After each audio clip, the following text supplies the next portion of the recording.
Hey guys, my name is Mr. Apel. I went to Sonoma State University up in the North Bay.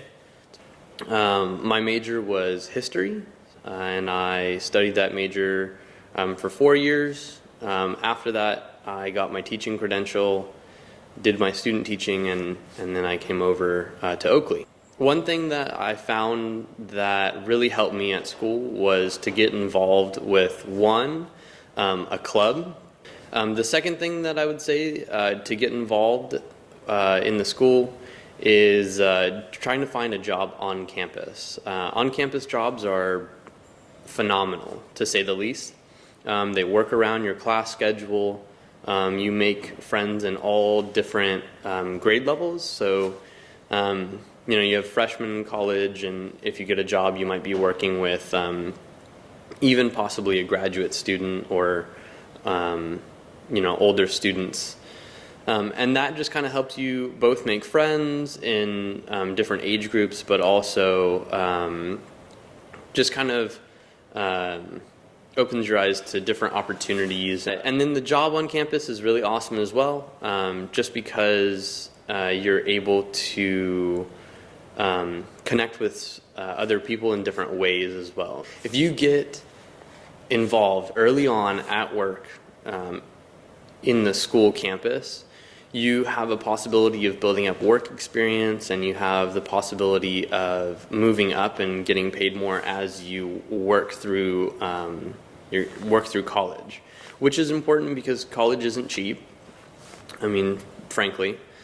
And so, being able to pay your bills, being able to afford food so you're not eating ramen every day. Sonoma State has a different type of dorm system, so they don't have a high-rise dorm system. Basically, it's organized like an apartment complex where you either live with, there's 4 people, 6 people, or 8 people to a dorm. Freshman year, you have the option of 6 and 8, and then as an upperclassman, you have the option of 4 or 6. So with that being said, it's really important to kind of build a friend base, because it's not a traditional dorm style where you don't have like a whole floor of people that you can just kind of go around and talk to and knock on doors and stuff like that. Some other stuff that I would just say general suggestions for college and Sonoma State in general.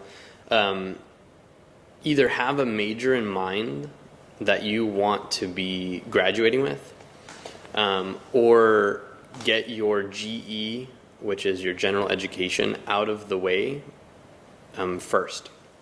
And the reason why I say get your GE out of the way first is because if you're doing an intensive major, it has a possibility of running over a traditional 4 years. So you don't want to be stuck at college for 5 or 6 years.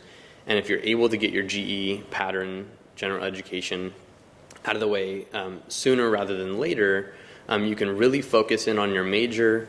And mine was history, so it wasn't as intense as some other majors like engineering or other math or science-based majors. Not to say that it wasn't intense, but it's a lot of work. If you don't know what your major is, so if you don't know what you want to study, I would say try to do as many general education classes that you can that fulfill multiple majors. So like do a science with a lab, just in case you're not a science major, because a lot of schools require that you have at least one science with a lab. I mean, usually your first and second year anyways are targeted towards getting the GE out of the way. And then your later years, you're going to notice a lot of juniors and seniors in college are really hyper-focused on their major. And they're doing every single class within their major. For me, a history major, I was doing European history, Asian history, American history, and then like a thesis towards the end of senior year.